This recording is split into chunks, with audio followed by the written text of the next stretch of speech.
Les presentamos la investigación hipotermia perioperatoria en anestesia pediátrica en el Instituto Roosevelt. Las investigadoras a cargo son las doctoras Piedad Echeverry, Manuela Quiroga Carrillo, Ana María de la Dos y Carolina Pérez. Las autoras declaramos no tener conflictos de interés. El estudio fue evaluado y aprobado por el Comité de Ética Institucional en el Instituto Roosevelt en el Acta 004/2019. La hipotermia perioperatoria es un factor adverso que aparece como consecuencia de la anestesia y de la cirugía. Se asocia principalmente a complicaciones que pueden alterar el estado clínico de los pacientes. La incidencia real de la hipotermia no es muy bien conocida, aún menos en los niños y todavía menos en nuestro medio, pues no es una práctica estandarizada. Se desconocen los métodos utilizados para el calentamiento activo de los pacientes. Los objetivos del presente estudio es determinar el porcentaje de medición de la temperatura en cirugía pediátrica, la temperatura al ingreso de la cirugía, preoperatoria, intraoperatoria y postoperatoria de los pacientes pediátricos. Buscamos determinar el tipo de monitorización de la temperatura, los métodos de calentamiento utilizados y la incidencia de la hipotermia postoperatoria en el Instituto Roosevelt.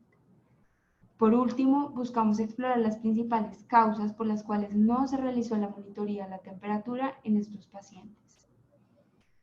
El estudio es un estudio descriptivo con temporalidad concurrente. Se describieron aspectos importantes en la monitorización de la temperatura en el servicio de cirugía.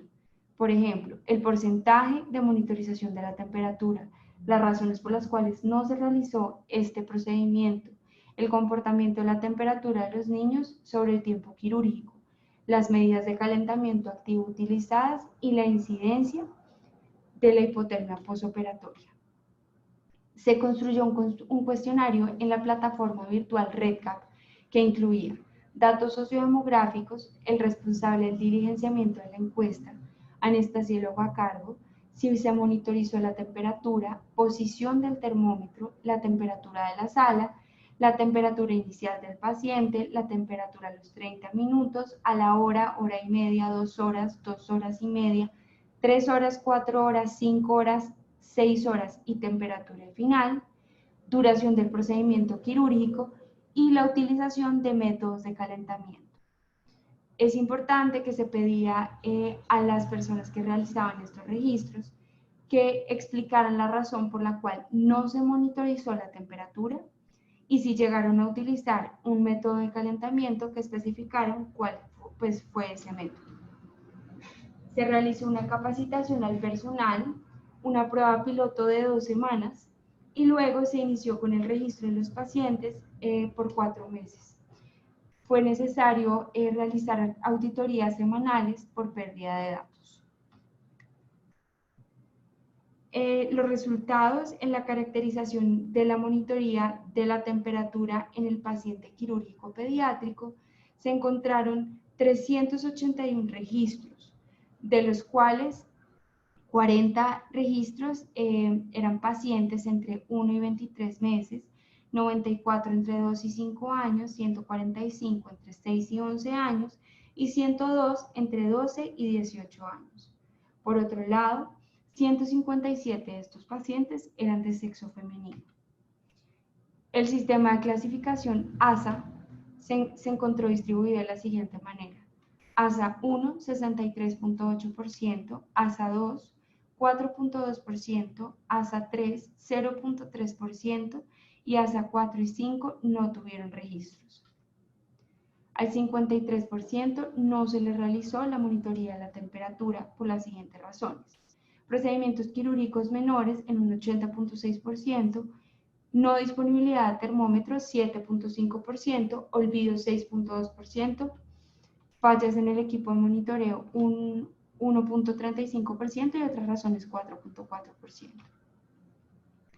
Se encontró que la temperatura inicial variaba entre 33 grados a 37 grados, con un promedio de 36 grados. La temperatura final se encontraba entre 37.6 y 31.9 grados. con un promedio de 35.5 grados. La monitorización de la temperatura en población pediátrica solamente se realizó en el 47% de los casos, a pesar de que la duración fue de 90 minutos en promedio. Esto significa que la mayoría de los procedimientos eran procedimientos en los que se requería realizar esta monitoría. La monitorización de la temperatura en nuestro medio no es una práctica que se haga de rutina, como lo han reportado otro tipo de estudios en Latinoamérica. Esta monitoría es fundamental para prevenir y corregir la hipotermia. Se identificó que la temperatura de la sala fue de 20.3 grados y esto cobra importancia, pues la pérdida de la temperatura también se produce por radiación y se debe contribuir a prevenir o en la prevención de esta complicación quirúrgica. La mayoría de los pacientes presentaron temperaturas menores a 36. Esto quiere decir una hipotermia leve. En cuanto a las conclusiones, este es un problema prevalente. La monitorización se realizó en menos del 50% de los pacientes pediátricos. Debemos fomentar la utilización y resaltar la importancia de los métodos de calentamiento activo para prevenir la hipotermia. Adicionalmente, se debe concientizar al personal de salud sobre la prevención y manejo de la hipotermia perioperatoria, especialmente en población pediátrica. Muchas gracias.